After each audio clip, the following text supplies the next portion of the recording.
Storm's having a ripple effect in a significant way. 7,000 flights canceled before the storm. Many of the airlines want to keep their planes far away from the East Coast, and that leaves travelers stranded in airports from coast to coast. My flight to Newark at 10 a.m. was canceled, and they put me on a noon flight.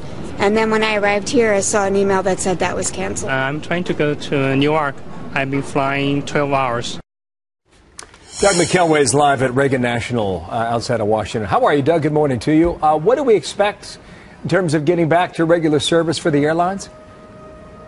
Well, Bill, it could be probably a few more days at best until things are fully back to service, although they're making great progress already. Let's take a look at some of the delays that we've seen just today. We're talking about 1,194 delays in terms of cancellations. Just today alone, 4,962. Again, that's just today. Over a 3-day period, yesterday, today, and tomorrow, we're looking at 7,800 flight cancellations. That sounds like a huge number, but when you consider there were 600,000 scheduled flights over that time, it's not as big as you might think. That's only 3% of the flights nationwide were canceled.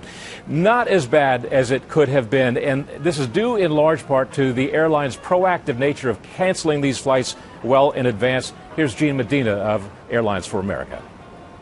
We started proactively canceling beginning as early as Saturday, and that gives customers time to make other plans and make other arrangements. Certainly it'll take some time to get everybody cycled through, but we see some people just forego travel. If it's not an urgent trip and they see the storm hitting the East Coast, they may just forego the trip.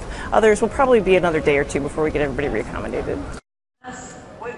And certainly it's much easier for the airlines to mount these kinds of proactive cancellations when you have a gigantic storm that's forecast well in advance here, as opposed to those summer pop-up thunderstorms which result in the immediate cancellations, which truly do inconvenience so many passengers. Yeah. What about all those stranded passengers? What's to be expected?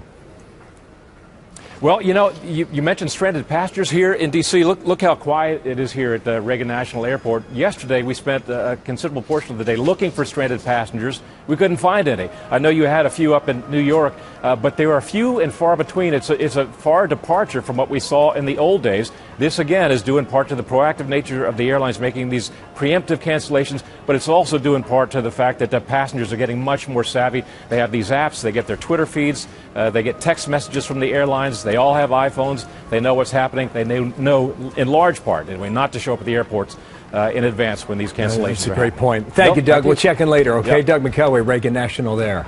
Thanks.